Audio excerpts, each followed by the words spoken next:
च्या वंशजाकडून महाराज अशा प्रकारचा मेलेला सर्प गळ्यामध्ये घालावा ही कृती चुकीची होती, पण घडली महाराज कृती.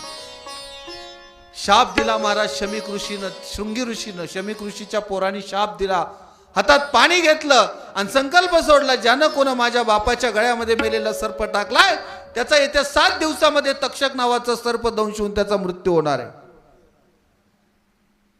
7 दिवसात मृत्यू ही बातमी ऐकल्यावर महाराज माझ्यासारख्याचे त्याचं अंग लटलट केलं असतं. पण मोठी माणसं मोठी असतात, मोठ्या माणसांचे विचार मोठे असतात, मोठी माणसं स्थिर गंभीर असतात, शांत असतात. परीक्षितीने विचार केला, आज मरायचंय, उद्या मरायचंय, परवा मरायचंय, त्याच्यापेक्षा काही हरकत नाही. सगळ्याचा त्याग केला, गंगेच्या पावन तीरावरती गेला, शुकाचार्यांची भेट झाली. गंगेच्या पाण्यानं महाराज शुकाचार्यांचे पाय